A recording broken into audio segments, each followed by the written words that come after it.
Hey guys, it's me Amy, and we have Pinnamew in the window back there, so I guess she's gonna help out. I tried to do this outside in the front yard because I wanted to keep all of the dirt that's gonna be coming off of this stuff outside and not in my craft room. It seems to have been causing me allergy kind of issues whenever I come in here because of it. In here means my craft room, so I'm in my craft studio right now. The Fluff is here. I'm going to be spinning this on my spinning wheel, and I thought since some people were a little curious if I was going to do a video on it, I decided to do a video on it. So I'm going to spin this for you guys. I'll talk about the process, and I'm not going to make you sit and watch the whole process because that would take a few hours and that would be really boring. So I've got the 2 plastic gallon baggies of the bats that I made. So there's 2 large bats in each of those, and then this was one last one that didn't get put in either one of those. So I'll probably start with this little one just because it's all loose, and Kat's already discovered it when I left it and her alone in a room for about 2 minutes. So this part is got by a happy Pinnamew.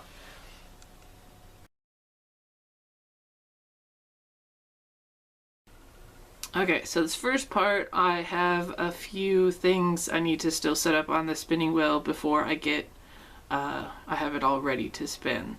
First up, I wanted to show off this apron that my friend Lydia made for me. It's a spinning apron, so when you're spinning, you can have it to cover your lap and catch all of the fuzzes so they don't get on your clothes, like you can see all over it. So that's from Lydia, and I want to show her that I actually use it. Hooray! Alright, so here's my spinning wheel. It's a Lendrum, and Lendrum, Lendrum, is a company in Canada, and as far as I know, this is the only spinning wheel that they make, and this is also like the most popular wheel among spinners. This is my second spinning wheel. The first one I had, or still have, is a Kromsky Sonata, and it wasn't able to do some stuff that I wanted it to do once I learned all about spinning, and I was ready to move on to something that could do more. And so this Lindrum, I got the complete set, which comes with extra parts, so you can do extra stuff. Right now, let's see. Right now I have the up here on the flyer, this part is the flyer, and I have I think they call it the speed flyer. Let's see if I can take this off. Alright, so if I take this off, I can show you. So right here you see these grooves, and that's where the drive band is going to go, and the smaller the circle there, the faster it's going to spin. My other one is in my bag. So the standard one is, the biggest one is probably more like that. And I'm using this one for this project because remember in my carding video I said that the fibers of the buffalo are so short, and the alpacas, they're really long, but they're kind of slippery. So if you don't get enough twist in them, the twist is what holds everything together. If you don't get enough of that in there, then they're just gonna like pull apart real easily and won't be as strong as you'd want for a yarn. So I'm going to give the speed flyer, I'll probably still use the slowest one, slowest setting on this, just because I haven't used it that much and I don't want my stuff getting too tangly. And then if I decide that it's going just fine, then I'll make it go faster, but I don't think I'll have to. Alright, so this part goes, there's a little hole here, hopefully you can see, and that hole is kind of gunky, but that's because this part is metal and you need to oil all the moving metal parts fairly regularly, so this is mostly just rubbed off from the metal and the oil that I put on there.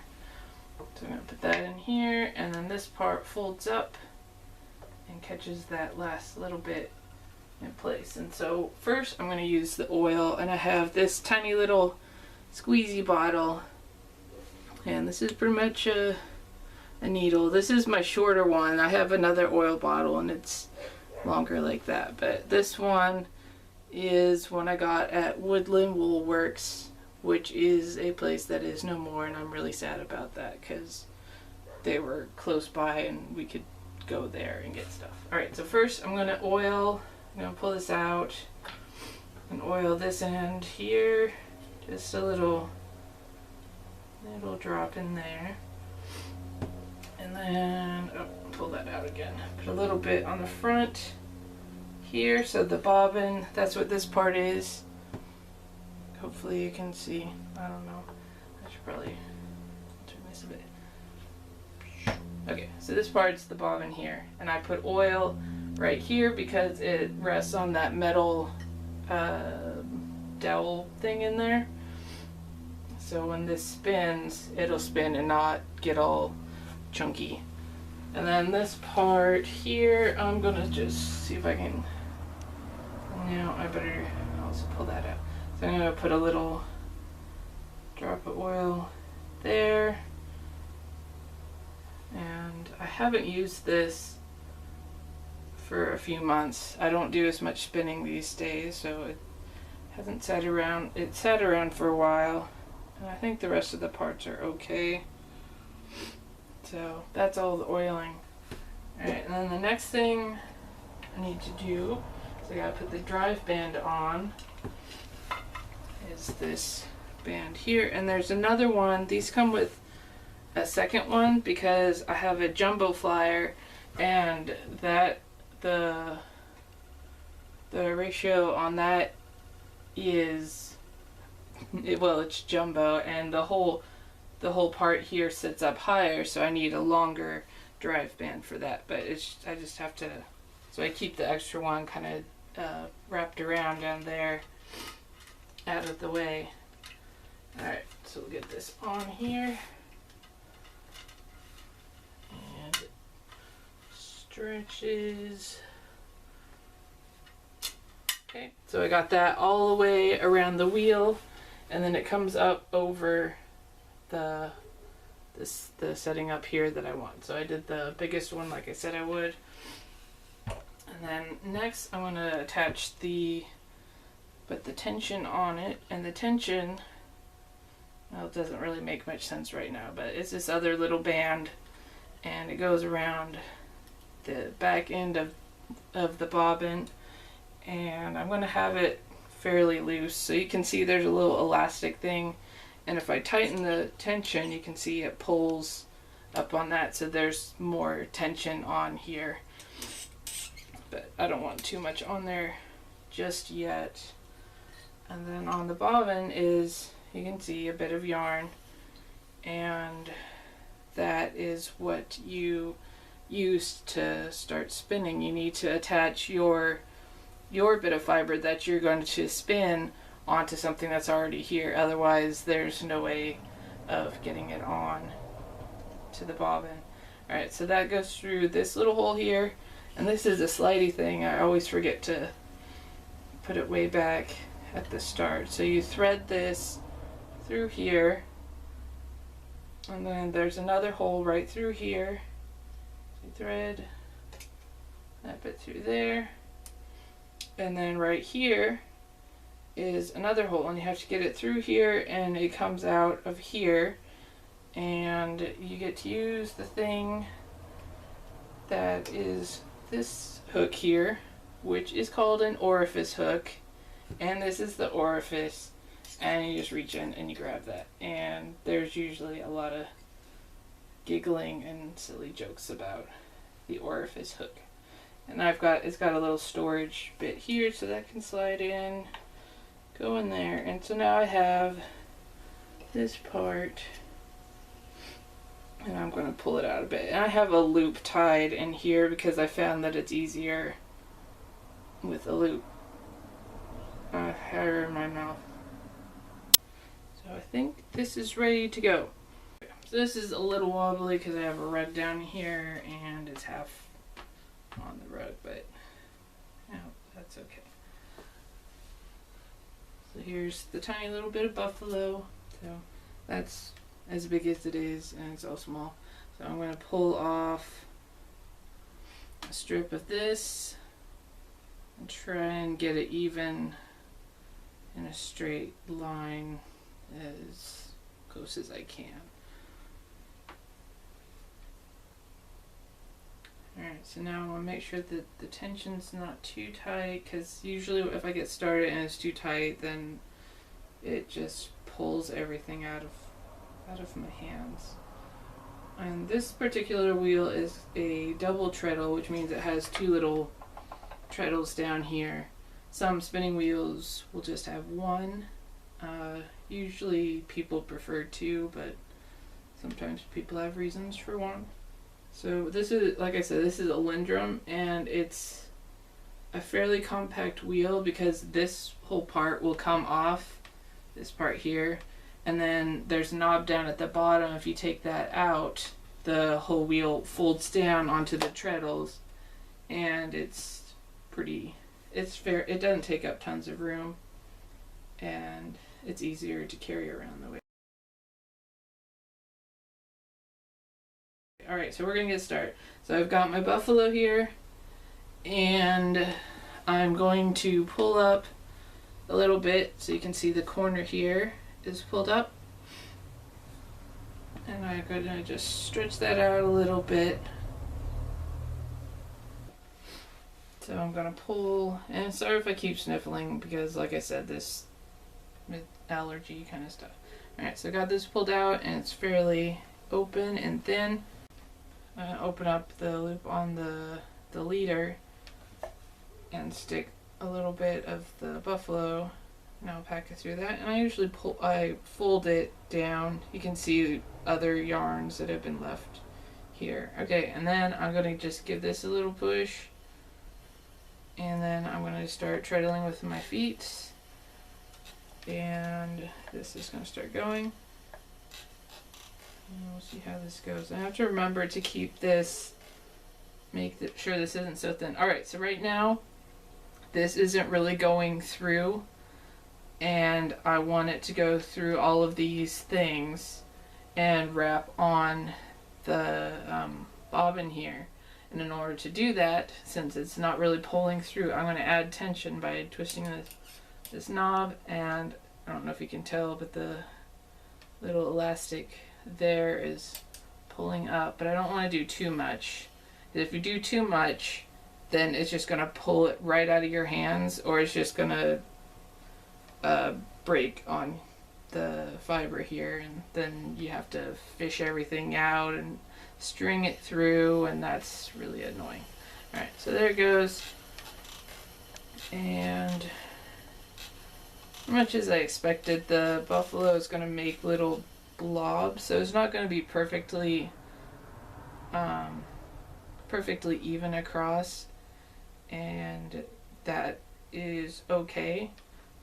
It's not something to worry about because I'm going to do a 2-ply yarn, which means I'm going to spin this, and this will make a single, and then I'm going to spin some more onto another bobbin, and that will also be a single, and then I'll take those two and put them together and spin them together and make a 2-ply yarn. So right now I'm just going to spin this, and some of the stuff is going to come out. My hands are probably going to start turning brown, and making a mess, but it seems like this is working pretty well. And it's putting a lot of twist into it without too much effort on my part, since I'm using the speed flyer, but I still need to take it easy because of the short fibers on the buffalo. If I go too quickly, then they can easily just pull apart and I'll get ahead of myself and that'll be annoying.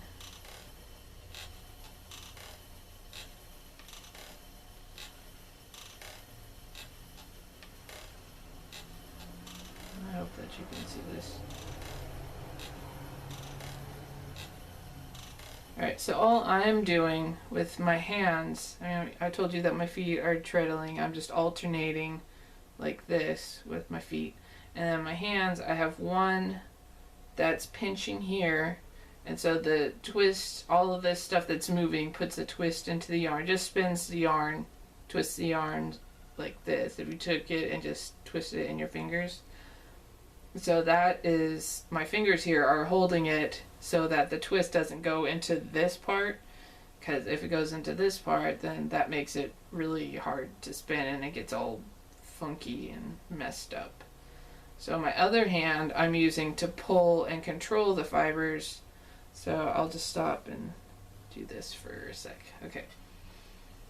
So this one is pulling back and kind of smoothing stuff out a little, so then when I slide this back, the twist is going to carry up into that as far as I allow with my pinched fingers here.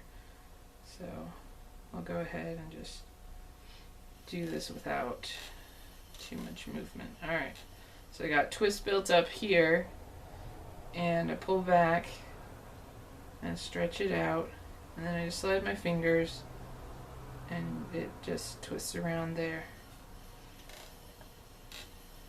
And when you're first learning to spin, they say that it's better to focus on one part at a time. Feet, if you worry about your feet first, just get the motions down with your feet. And then once you got that and they kind of go on autopilot, then you want to worry about what your hands are doing. And it's okay to just take your time and start and stop, because it's not hard to, it's not difficult to do that.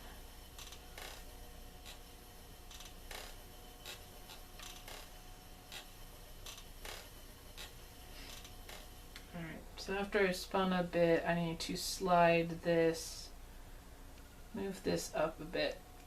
So then, because you want a fairly even distribution along here, so you just have to move this and then it'll start building up over here, and then you slide it a bit and then the next part, and then you keep doing that till you get to the end. And then once you get some stuff built up there, then you're going to work your way back, and you just go back and forth until your bobbin is full, or until you run out of stuff to spin, whichever comes first. So a lot of people want to know what happens if the fiber pulls apart and pulls out of your hands and breaks. How do you get it going again? And so I'm just going to show you. So I pull this off. Oh no! What are we going to do? So I want to just pull this back out a little and let this untwist. And you've got this little bit still here. So I pull that out. And I grab this part that came off and I pull out a little bit of that. And I hold that kind of right a little above where my fingers are pinching. And I start to spin. And then as I slide my fingers back, this little bit I had grabs on and starts wrapping around with that, and then I just pull it back and there it is again. It's pretty much magic. So I'll just keep doing this.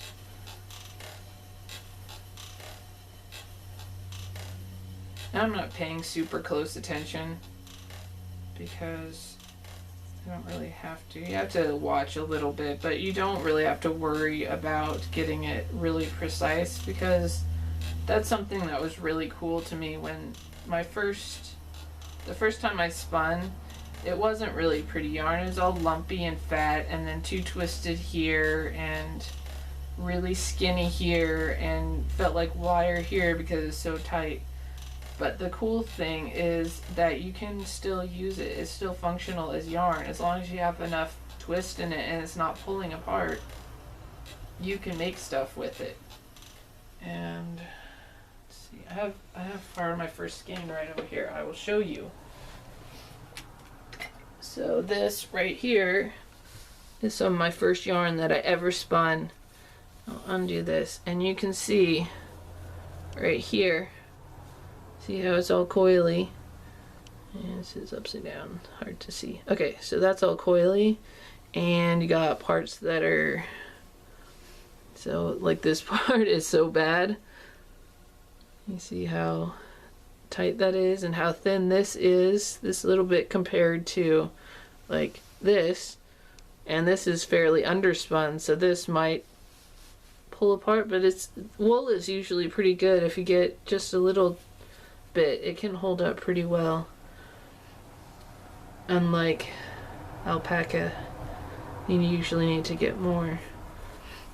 So this is my first yarn that I spun. In fact, this green, I think, might have been, what is this green? I think this green was what was on the spinning wheel that I was using, that I was borrowing. It, I believe, was an Ashford Traveler or Ashford, one of those little ones. And my friend Bonnie, she had just learned, and so she taught me. And this might have actually been some of her stuff that she did that was left on the wheel. So that is the last little bit of my first yarn. I've used a lot of it in projects. I think I sold a poncho this year, this holiday season, and it had a little bit of my first yarn in it. I have a sweater that I made. I think I still have that sweater. It's for sale on my Etsy shop, but I've used little bits of it, and it's awesome just because it has a lot of personality to it, and I like the yarns that are not perfect.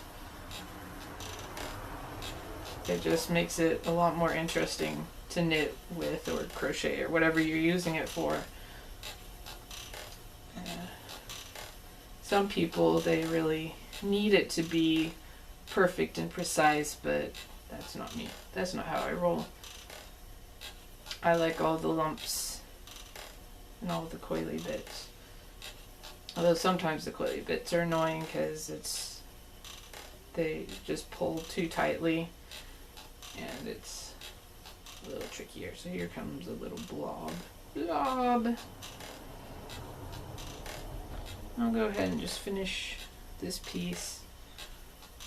And there's some, it's like a grass seed.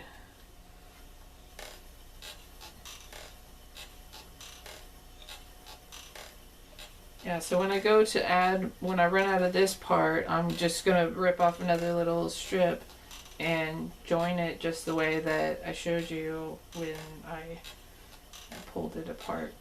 You know, that one time just a few minutes ago. This actually seems to be going pretty good. I don't notice the alpaca. I don't know how much of this has been alpaca. There's a little bit, but it seems like this has mostly been buffalo, and it's going just fine, and apart from the little bit of blobs. But when I do the plying, that the second ply will also have bumps, and often they don't line up, so they kind of fill in the gaps for each other, and then it becomes a fairly smooth yarn. So I gotta move this.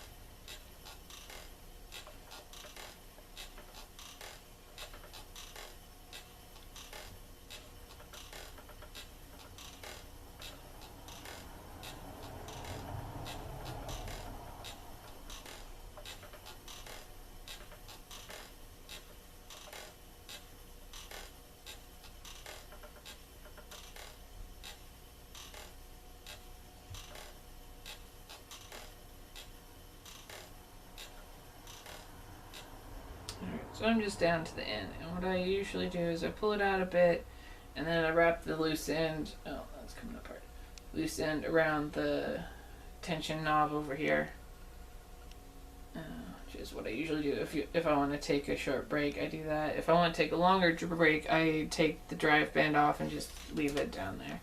So that is spinning, and that is spinning a single ply, single ply yarn out of the buffalo that was blended with a little bit of alpaca. Oh, you can see how much I've done here, which is not a lot, but it's gone pretty far for just that little bit. Hooray!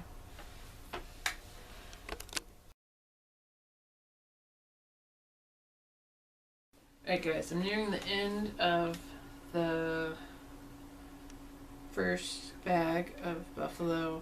I've got one bobbin filled up,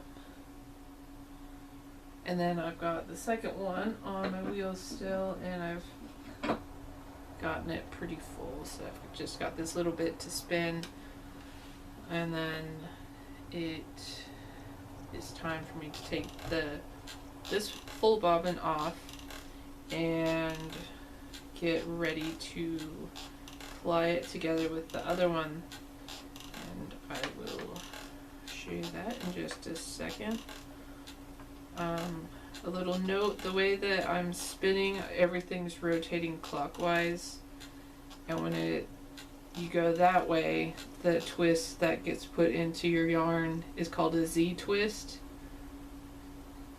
and you kind of have to keep track of which way things are spun, because different things can happen when you go to ply or do other things to it. And I'll talk about that once I get this finished up and the next one loaded up. So you just have to sit back and watch. I also was going to show you what happens when I get to the end. Pull it out as much as I can, and then put some twist in it, and then let it go. And then that little bit falls down, and the rest of it gets pulled up into here. So there's the end. Alright, so now first I take off the drive band loop, and then I undo the tension, release that, take the loop off, pull this off, pull this off, and I'm going to put it on this thing that I have here, which is called a lazy Kate. And spinning and knitting things have really strange names for things. Okay, so this whole thingy is a lazy Kate, and it just holds your bobbins, and then when you're ready to ply, they're all separated, because sometimes it's bad when things get all tangled up.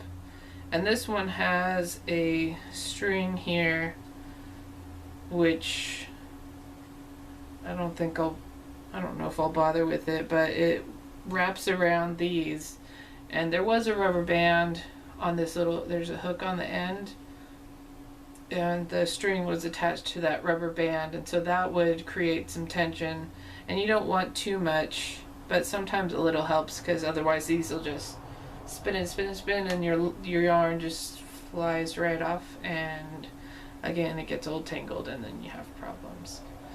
So I'm probably not going to worry about it for now, but if I start having problems, then I will just rig this up as best I can. I'll probably just tie the string onto the hook and just don't tighten it too much, and it should be fine. Alright, so that's ready, and then I'm going to take this off the speed flyer.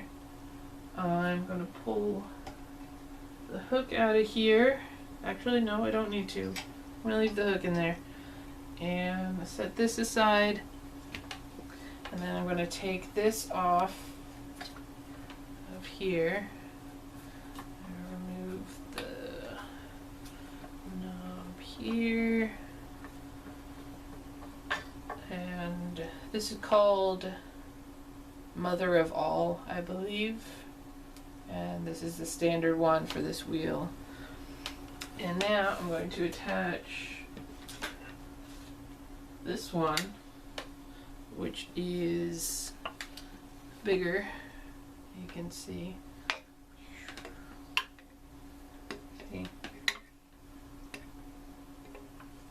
And this one has a much bigger hole, much bigger orifice than the other one. So let's see, we attach this back on. And one thing I like about the Lindrum that my other wheel didn't do, a couple things I like, is that the wheel is angled, so this part is close to you, because my other one, this was upright, it was vertical, like 90 degrees to the ground, so it was way over here and my back would hurt. And this one has an adjustable height, so my other one was kind of low for me, and this one I can set it up all the way and it is tall enough for me. Alright, so we fold that down and this all works the same. It's just bigger. And here is, okay, so here's a standard bobbin, here's a jumbo. So obviously quite a bit bigger. And this is why I bought the complete set, because you get the jumbo flyer, and this is the flyer. Here's the speed flyer I was using. So you can see big difference. So you can see these are a lot bigger, that's a lot bigger. And I just put this together like I did the other one.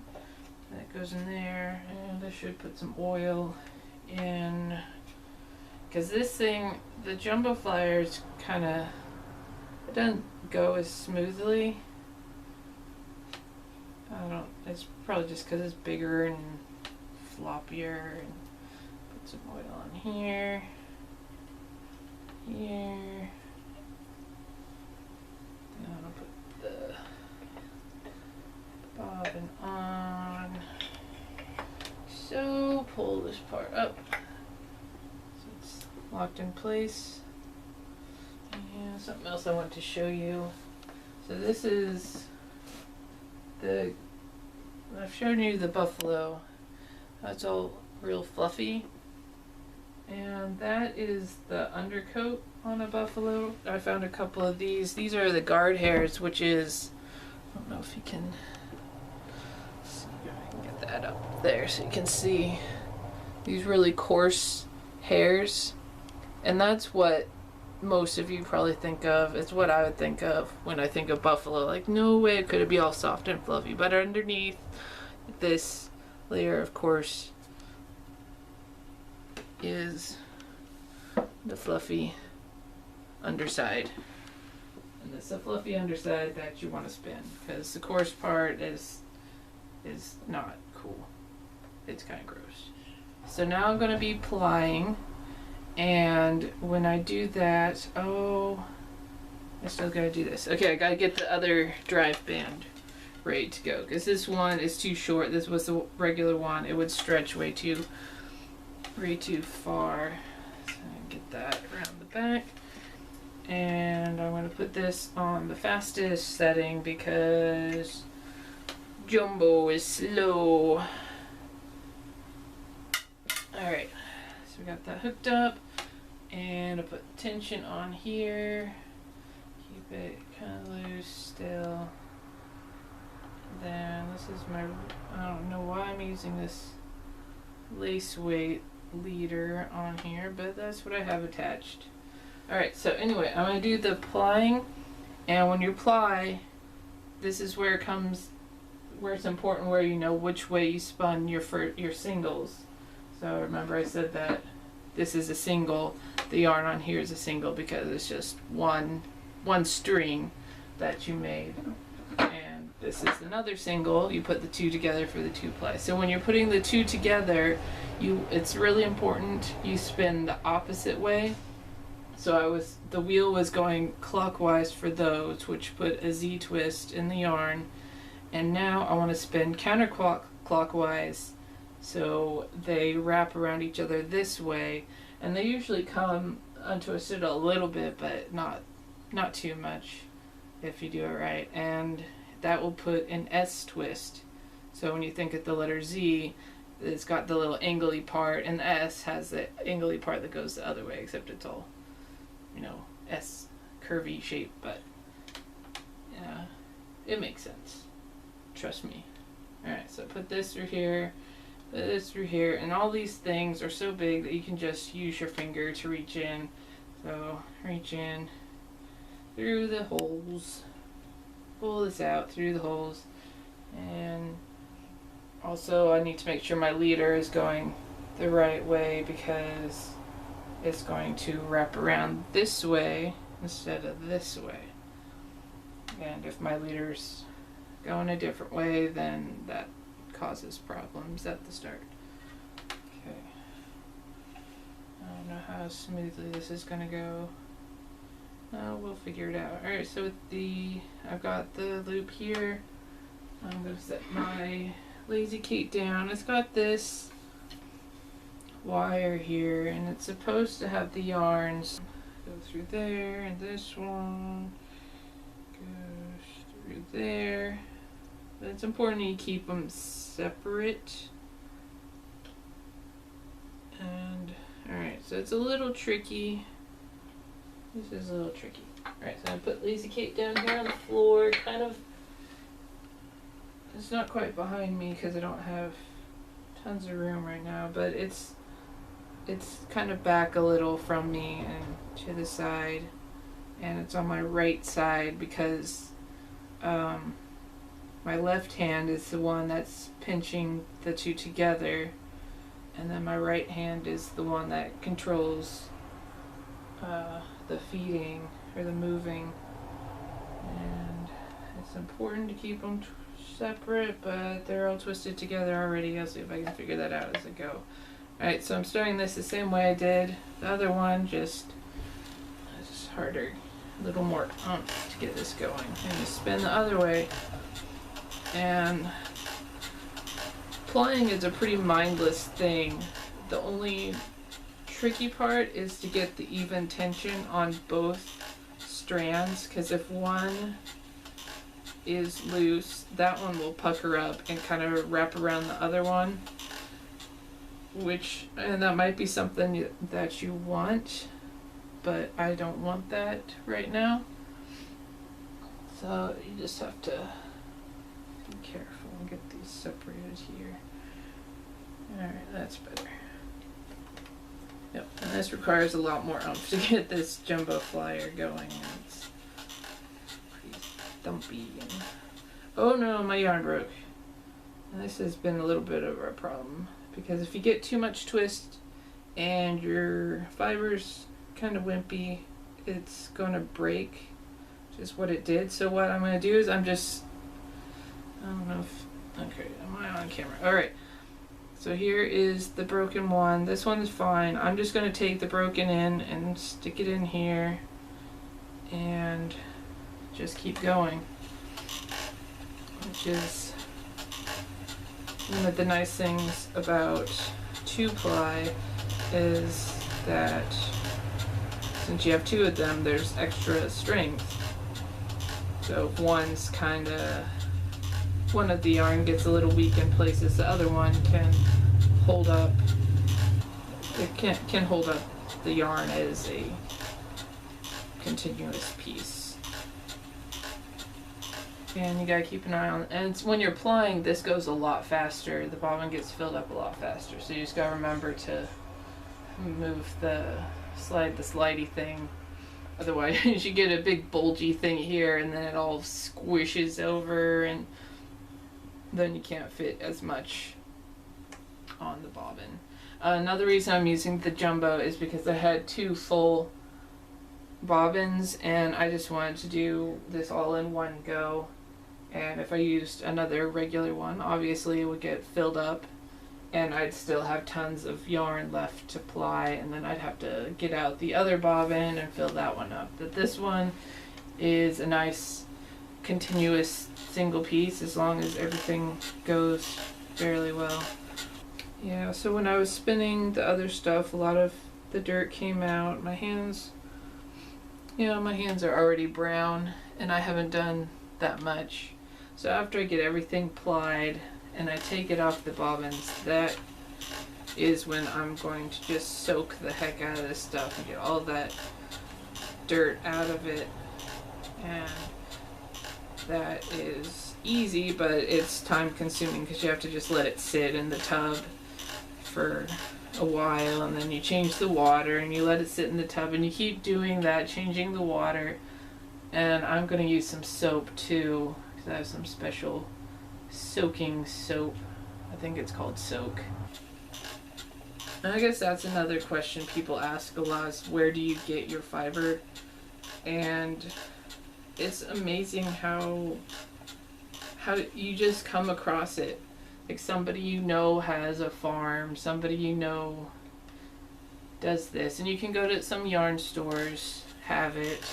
One here in town does, and they sell some local fiber, which is bellwether wool, and so I'm going to give a shout out to bellwether wool because they're cool.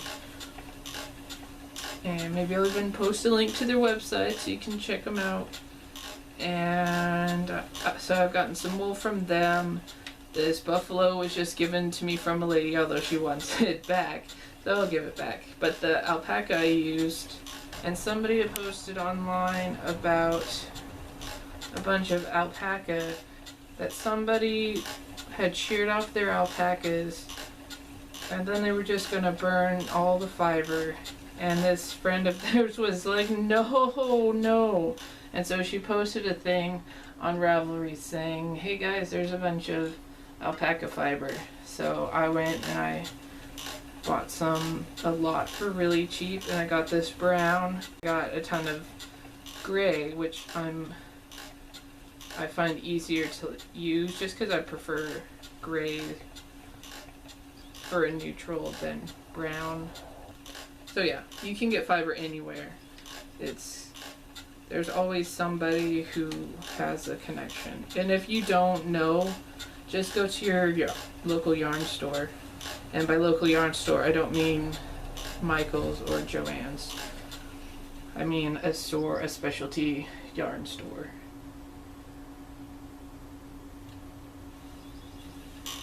And even if they don't sell it, they would probably know somebody who does. Okay, so I'm just going to keep doing this for a while until I'm all done. If I'm nearing the end, then I'll probably show you some more stuff that is kind of neat.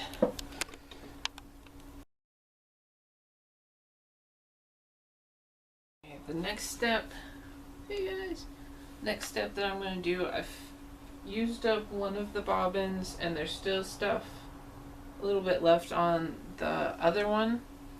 So I'm going to do a thing that I learned of a way to get it so you have both ends of the yarn going at the same time to spin those two together.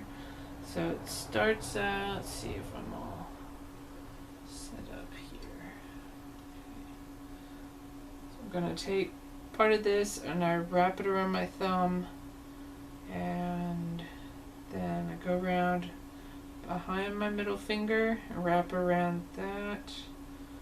Then I go around the back of my hand, back to my middle finger and loop through there, back around my hand, through the middle finger, back on the hand, middle finger, oops, and loop there, here. Penny's gonna come and help me because she sees the thing moving on the floor. Alright, so I'm gonna do this until it's all gone. And if you have a ton of yarn left over on your bobbin, I do not recommend doing this because it can cut off circulation. So if it's going to take you a while, it's not the greatest thing to do. But the reason I do this is because it's fairly quick and you don't have to get up to go get special things. A lot of people will make a center pull ball of yarn with it, but whenever I try to do that, where you have a ball of yarn but you can pull from the center of that and also the outside and use those two strands together, mine always get all tangled up, because if you let this go, if you let the yarn go, you can see it just curls up on itself. And if you have two ends doing that, they're just going to grab onto each other. So I don't really know how people do that. I have never had luck with it. Whenever I think I should give it a try, I give it a try, and I usually end up having to throw stuff away because it's just so badly tangled. That's not worth it. And I think we're near the end. And I got a cat whose face is very close to it, and she realized she's been discovered. So she's going to go at it at a different angle and look at it from this way, so I don't notice that she's still doing the same thing. I don't know if you can see. Yeah, you can see her. There she is. So, and you can see that as you go along, your finger just gets bent down more and more. And that's because I haven't been paying too much attention. I'll just keep repeating this. I'm gonna hurry it up because it's starting to get kind of uncomfortable. Oh, there we go. Okay, so here's the end. I just pull it apart, drop that end. Okay, so I'll make sure I have this. I'm gonna unhook my thumb through that loop, and then you gotta relax your finger a little bit, and you just carefully pull your finger out from its trap, and then the rest of it goes on your wrist. And sometimes you still get problems, but it's not as common as when you do, well, when I do the center pole ball. Alright, so here's my end, and I'm just gonna undo it a little, do some spinning and that, and attach this, and there goes the cat. She thinks she can use the things now. Alright, I'm gonna get going. And I just gotta make sure this end, everything is fairly even on tension. And it's a little trickier because you have to use your hand that has the yarn all wrapped around. I don't know if this will show.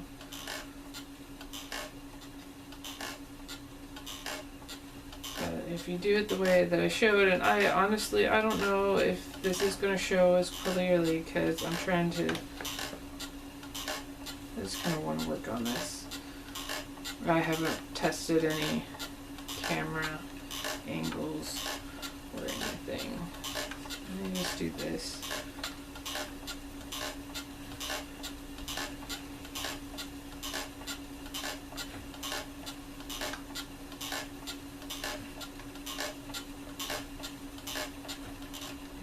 Stop for a sec because I gotta slide that a little bit like that and keep going.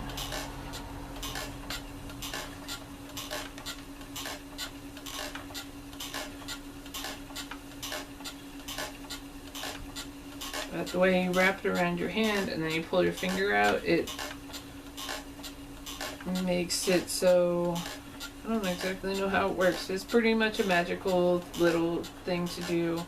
And then you can just keep pulling it, and they'll pull from two different ends and not get all tangled up, but it'll stay on your wrist and it won't get all tight, cut off circulation or anything.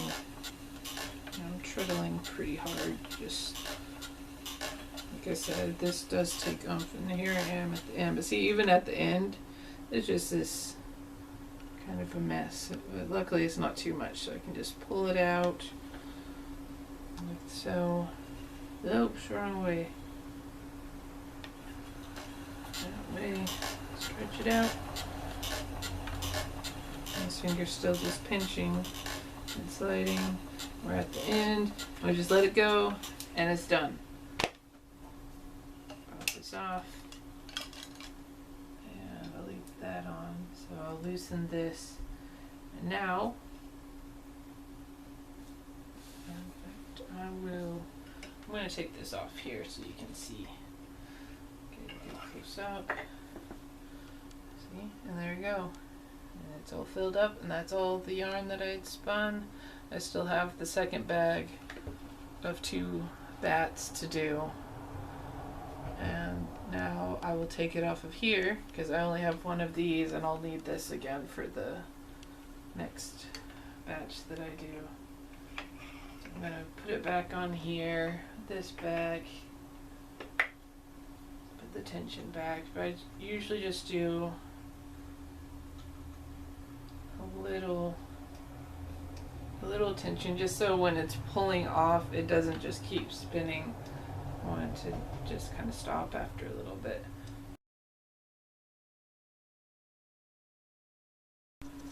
Okay, now I'm ready to get the yarn. It's all plied and get it off of this bobbin and in a place where it's not on here. I can start getting it cleaned and all that. So we're going to use this thing, and it's called a Nitty Naughty. And again, it's a ridiculously named thing, like a lot of knitting and spinning things are. So I'm going to pull out the end on here, and I'm going to hold it in the middle with my hand.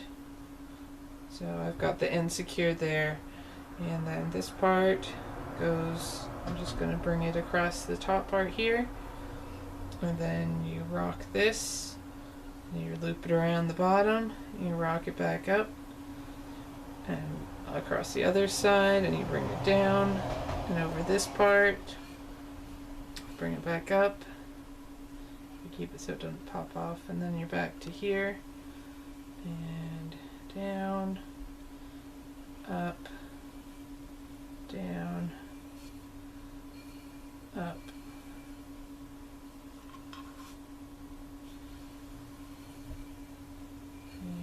Just keep doing that, and just do this, keep doing a rocking motion with just a little bit of movement, just so you get it from one side to the other. And you keep doing this until it's all on here, and I'm going to start going faster.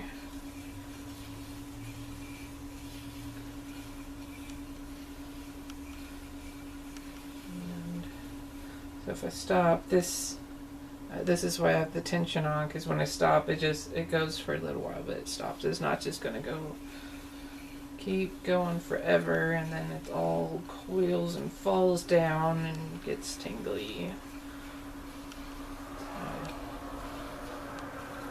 Other times I will just, if I have it on the Lazy Kate, you can do it there too, but it is helpful to have a little bit of tension, so I might use the string that's on there to keep some tension so it doesn't just unravel and get tangled. But when I take this off, for each bit that I count in one place, so 1, 2, 3, each strand, for each one of those is a yard. So the whole circumference of this loop is about 1 yard. It might vary a little, but that is a really easy way for me to figure out the yardage on yarn that I spin. And then at the end you slow down a little and wrap it carefully going. There's the end. So there's the end of the yarn. Before I attach that, I'm going to let go of that. Well, I'm going to just move this. This was the end that I was holding. Okay, you can't see it, sorry. So this was the end I was holding right here, and I'm going to just tie that around all of it and tighten it, and then I think I should have left a longer loop since this is a pretty thick skein. Then I'm going to do another knot around, pull that, and that'll just hold the end and hold it together pretty well. And so this end,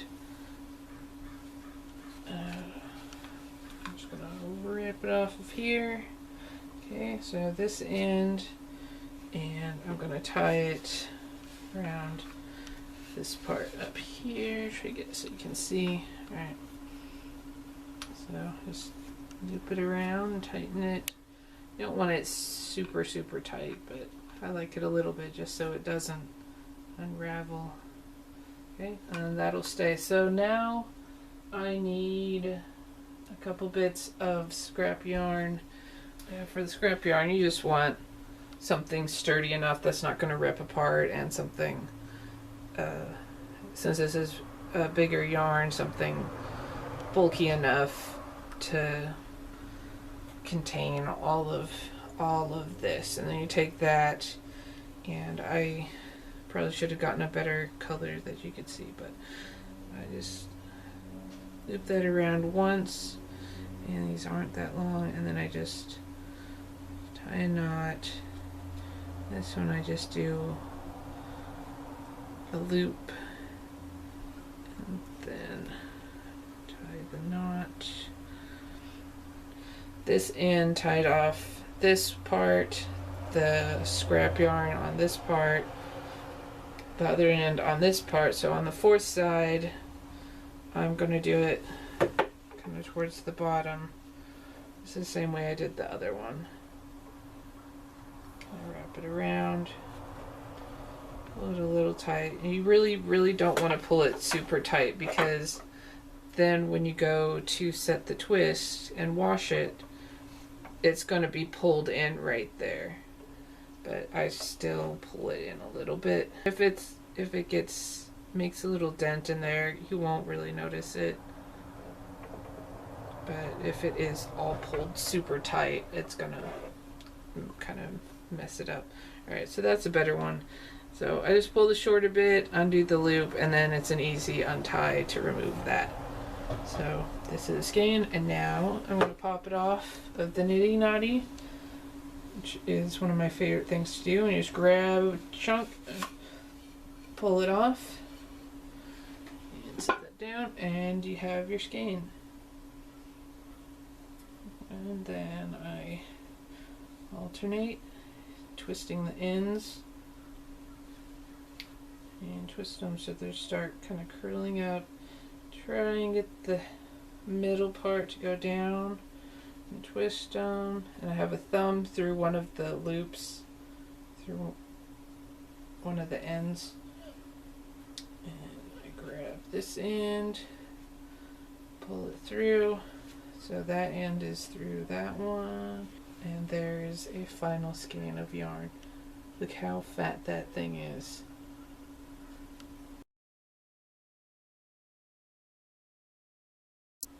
So next up is to set the twist, and also, which I'll wash it at the same time. Setting the twist as a really sounds way more complex than it is. It's pretty much letting this soak in water for a while, and then you hang it up. You undo it from this nice twisted skein, and so it's the big loop again, and you soak it, and then you hang it up. I use a hanger. I'll take a picture of this. It's not really exciting for a video, so I'll just take a picture of it hanging up from a hanger, and then I put I'll use a hand towel, but I use a hand towel or washcloth, and you drape it over the loop as it's hanging to put some weight, and that way the fibers will relax and they'll get into that shape. And you just keep hanging it, keep it hung up until it's all dry. And sometimes I'll shift the loop and move the towel a little bit, because the little bit where the towel was hanging will stay wet longer. And just do that until it's dry, and then you take it off, do this again, and it's done.